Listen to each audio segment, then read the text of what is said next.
नमस्कार। आज मैं आपके साथ एक ऐसे महापुरुष के बारे में बात करना चाहता हूँ जिन्होंने अपने जीवन में अनेक भूमिकाएं निभाई। वह एक लेखक, कवि, क्रांतिकारी और दूरदर्शी नेता रहे। हिंदू समाज में कई प्रत्यक्ष अप्रत्यक्ष कुरीतियों को दूर करने का प्रयास भी उन्होंने आजीवन किया। मैं बात कर रहा हूँ स्वतंत्र वीर विनायक दामोदर सावरकर की। सावरकर का जीवन आज भी भारतीय समाज में वह स्थान नहीं पा पाया है जिसका कि वह अधिकारी है। मैं आज भी दावे के साथ कह सकता हूँ कि अनगिनत लोगों ने उनका नाम भी नहीं सुना होगा। ऊपर से जिस प्रकार की भ्रांतियाँ उनके विरुद्ध चलाई जाती रही हैं, उसके कारण उनका योगदान यथोचित स्थान पाने में असक्षम रहा है। उनकी 137वीं जयंती पर मैं आज उनके जीवन की कुछ बातें आपके साथ साझा करना चाहता हूँ, पर बहुत ही संक्षिप्त में, क्योंकि सावरकर जैसे जीवन को 10-15 मिनट की वीडियो में ना तो बताया जा सकता है और ना ही ऐसा करने की मुझ में क्षमता और साहस है। आशा करता हूँ कि इस वीडियो के माध्यम से आपके मन में सावरकर के तप से भरे जीवन को लेकर कुछ उत्सुकता जागेगी और आप उनके बारे में और जानने का प्रयास करेंगे। विनायक दामोदर सावरकर का जन्म 28 मई 1883 में भागूर नामक एक गांव में एक चित पावन समुदाय के ब्राह्मण परिवार में हुआ था। इस चित पावन समुदाय से असंख्य महापुरुषों का जन्म हुआ, जैसे कि छत्रपति साहू जी, बालाजी बाजीराव, नाना साहेब, लोकमान्य तिलक, एम.जी. रानाडे, विनोबा भावे, दादा साहेब फाल्के इत्यादि। भागूर महाराष्ट्र के नासिक शहर से कुछ 6-7 मील दूर है। विनायक के पिता का नाम दामोदर पंत और माता का नाम राधाबाई था। उनके बड़े भाई का नाम गणेश था और उनके छोटे भाई का नाम नारायण था। उनकी एक छोटी बहन भी थी जिनका नाम मैना था। संपूर्ण परिवार में स्वदेश के लिए प्रेम और श्रद्धा भरपूर थी। सावरकर ने अपनी आरंभिक शिक्षा भागूर में ही पाई। उनके जीवन पर उनके पिता, बड़े भाई और उनके मामा के संस्कारों का असर बहुत गहरा पड़ा। घर में धार्मिक विचार होने के कारण उन्होंने मात्र 12 वर्ष की आयु में ही अपनी पहली कविता लिख दी थी, जिसका शीर्षक था श्रीमंत सवाई माधवरांचा रंग, जो उन्होंने पेशवा सवाई माधवराव पर लिखी थी। नवयुवा सावरकर पर लोकमान्य तिलक के केसरी का भी बहुत गहरा असर पड़ा और आगे जाकर उन्होंने तिलक पर एक नाटक भी लिखा। अपनी कॉलेज की शिक्षा के लिए उन्होंने फर्ग्यूसन कॉलेज पुणे में पढ़ाई की और फिर 1906 में लोकमान्य तिलक की सिफारिश पर वह वकालत की पढ़ाई करने लंदन चले गए। तिलक ने उनकी सिफारिश महान क्रांतिकारी श्री श्यामजी कृष्ण वर्मा से की थी, जो ऑक्सफोर्ड से अपनी वकालत पढ़ चुके थे और संस्कृत के भी बहुत बड़े ज्ञानी थे।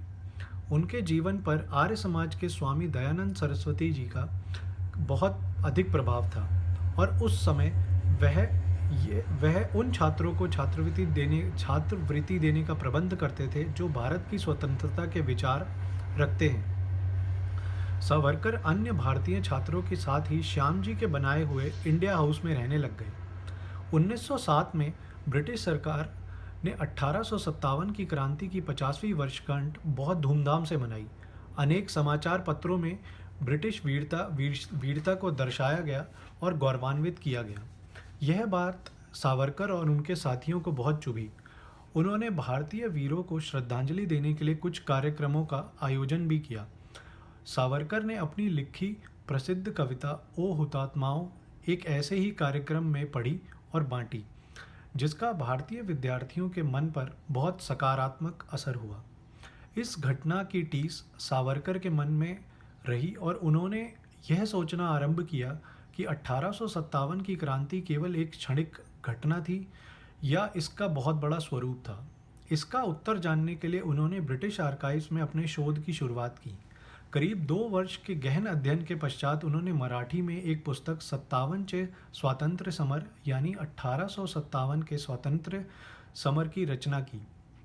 यह पुस्तक इतनी खतरनाक मानी गई कि ब्रिटिश सरकार ने इसके छपने देने से पहले ही इस पर प्रतिबंध लगा दिया। किस प्रकार इस पुस्तक की अप्रत्याशित प्रति को भारत लाया गया, इसकी कहानी भी किसी थ्रिलर से कम नहीं।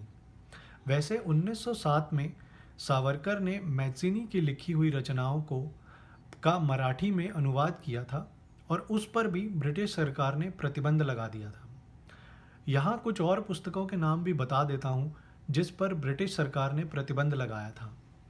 आप सोच सकते हैं कि वह सरकार कितनी डरी हुई होगी कि ऐसे व्यक्ति की लिखी गई या उस पर लिखी गई कोई भी पुस्तक छपने देने की अनुमति नहीं थी। बहरहाल आगे चलते हैं। सन 1910 में सावरकर को ब्रिटिश सरकार ने गिरफ्तार कर लिया और उनको एक शिप से भारत लाने का प्रबंध किया गया। सावरकर पर कड़ी निगरानी रखे जाने के बाद भी वह शिप के टॉयलेट की खिड़की से निकलकर समुद्र में कूद गए और तैरकर फ्रेंच टेरिटरी तक जा पहुंचे। पर सावरकर को फिर से ब्रिटिश अधिकारियों ने गिरफ्तार कर लिया। क्योंकि सावरकर स्वयं एक बैरिस्टर थे, तो उन्होंने फ्रांस की सरकार से असाइलम यानी शरण मांग की। फ्रांस और ब्रिटेन के बीच इंटरनेशनल कोर्ट ऑफ जस्टिस में एक मुकदमा चला जिसमें फ्रांस सरकार सावरकर को असाइलम देने में असक्षम रही और ब्रिटिश कानून के अनुसार सावरकर को बॉम्बे के न्यायालय ने काला पानी का दंड सुनाया। वह संभवतः पहले ऐसे क्रांतिकारी थे जिन्हें 2 आजीवन कारावास का दंड दिया गया। उस समय एक आजीवन कारावास 25 वर्ष की अवधि का होता था, यानी सावरकर को 50 वर्ष की सज़ा सुनाई गई।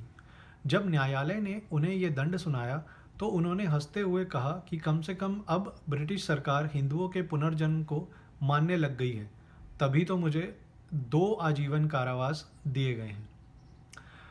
सेल्युलर जेल में सावरकर को बहुत यातनाएं दी गई। उन्हें 6 माह तक काल कोठरी में बंद कर दिया गया था। कई कई दिन तक उन्हें दीवार में एक खूंटे पर बांध कर खड़ा रहना पड़ता था। खाने की सुविधाएं भी बहुत ही बदतर थी। सावरकर इतने खतरनाक क्रांतिकारी थे कि उनके गले में एक तख्ती पर डी यानी डेंजरस लिखा रहता था। पूरे वर्ष में उन्हें केवल एक पत्र अपने परिवार को लिखने की अनुमति थी। इतना ही नहीं, सावरकर के बड़े भाई को भी काला पानी का दंड दिया गया है और 2 वर्ष तक दोनों भाइयों को ये भी नहीं पता था कि वे दोनों वही हैं। सेल्युलर जेल के कैदियों का जीवन कैसा था, अगर आप एक ऐसी झलक देखना चाहते हैं तो आप 1996 में बनी काला पानी एक फिल्म देख सकते हैं। मैं जानता हूं कि यहाँ सावरकर द्वारा तथाकथित मर्सी पिटीशन का उल्लेख भी अवश्य आएगा, पर आज के लिए मैं उस पर बात नहीं करूँगा। पर यह वचन देता हूँ कि शीघ्र ही उस पर एक वीडियो ज़रूर बनाऊँगा। सन 1921 में सावरकर बंधुओं को काला पानी से रिहा कर दिया गया और उन्हें महाराष्ट्र के एक छोटे से गांव में रत्नागिरी में नज़रबंद कर दिया गया और उन्हें कहीं भी जाने देने की अनुमति नहीं थी। दिन रात ब्रिटिश अधिकारियों का पहरा उनकी गतिविधियों पर लगा रहता था। कुछ वर्षों के बाद उन्हें रत्नागिरी से निकालकर येरवाड़ा जेल में लाया गया, पर यहाँ भी उन पर कड़ी निगरानी रखी जाती थी। इस सब के बाद भी सावरकर ने अपने उद्देश्य पर काम करना बंद नहीं किया। उन्होंने हिंदू महासभा की स्थापना की और हिंदू समाज के भीतर बसी कुरीतियों को समाप्त करने में अपनी ऊर्जा लगानी शुरू कर दी थी। स्वयं ब्राह्मण समाज से आने के बाद भी उन्होंने किसी भी प्रकार के भेदभाव को नकारा और एक संगठित हिंदू समाज की ओर प्रयासरत रहे। रत्नागिरी में स्थित पतित पावन मंदिर उनके द्वारा किए गए प्रयासों को आज भी जीवंत किए हुए है। सावरकर का जीवन हमेशा विवादों से ही घिरा रहा। सन 1948 में गांधी जी के वध के पश्चात सावरकर को इस वध में अभियुक्त बनाया गया, परंतु जांच में पुलिस के हाथ कुछ भी नहीं आया और उन्हें मुक्त कर दिया गया। 1966 में अपनी मृत्यु पर्यंत सावरकर ने अपना जीवन भारतीय समाज के उत्थान में ही समर्पित कर दिया था। मैं जानता हूं कि सावरकर जैसे विशाल व्यक्तित्व को एक ऐसी छोटी सी वीडियो में वर्णन कर पाना असंभव है, पर यह एक छोटी सी श्रद्धांजलि ही समझिए। अंत में कुछ ऐसी बातें आपको बताना चाहता हूं कि जिससे आप ये समझने का प्रयास करेंगे कि सावरकर के विरुद्ध कैसे कैसे षड्यंत्र आज तक भी रचे जा रहे हैं। संभव है कि आपने सुना हो कि कुछ लोगों ने भगत सिंह और सावरकर को कंपेयर करने का प्रयास किया है, पर वो ये बताना भूल जाते हैं, कभी अशिक्षा के कारण और कभी अपने किसी एजेंडा के कारण। 1924 में भगत सिंह ने एक लेख लिखा था, वसुदेव कुटुंबकम, जिसे उसमें उन्होंने सावरकर के बारे में कुछ यूँ लिखा। The believer in this doctrine यानी Vasudev कटुम्बकम is that brave man whom we are not ashamed to label as terrorist, anarchist, etc. Veer Savarkar. Savarkar की लिखी 1857 का स्वतंत्र समर को रहस्यमयी तरीके से छापने के लिए भी भगत सिंह और सुखदेव ने बहुत मुश्किलें उठाई थी।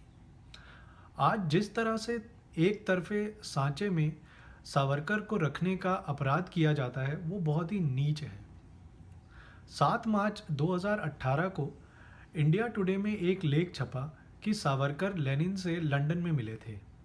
लिखने वाले ने बहुत मेहनत की यह दिखाने की कि सावरकर एडमायर्ड लेनिन, पर जहाँ से उसने इस लेख का रेफरेंस भी लिया वहाँ भी ऐसा कुछ नहीं था। अपने लेख में बस एक जगह ये लिख दिया कि सावरकर और लेनिन की मीटिंग्स में क्या हुआ इसकी कोई डिटेल्स उपलब्ध नहीं है। फिर ना जाने कैसे वो इस निष्कर्ष पर पहुंचा कि सावरकर लेनिन के प्रशंसक थे। It is a classic case of sensationalism in media. ऐसे अनेकों उदाहरण आपको इंटरनेट पर मिल जाएंगे जहां अर्ध सत्य दिखाकर सावरकर की छवि को खराब करने का भरसक प्रयास किया गया है और आज भी किया जाता है। जैसे कि मैं हमेशा कहता हूं कि अभी भारतीय जनमानस के सामने इतिहास के बहुत से पन्ने खुलने बाकी हैं। जैसे जैसे ये कोहरे की चादर हटेगी वैसे वैसे आकाश प्रकाशमान होता जाएगा, पर इसके लिए अभी बहुत प्रयास करने होंगे। ऐसे प्रयास को दिशा दिखाने का काम करता है सावरकर जैसे महापुरुषों का जीवन। उनके जीवन से सीखने के साथ साथ उसके कुछ अंश जीवन में अब उतार पाना ज़्यादा अधिक कठिन कार्य लगता है। उत्तिष्ठ भारत, वंदे मातरम।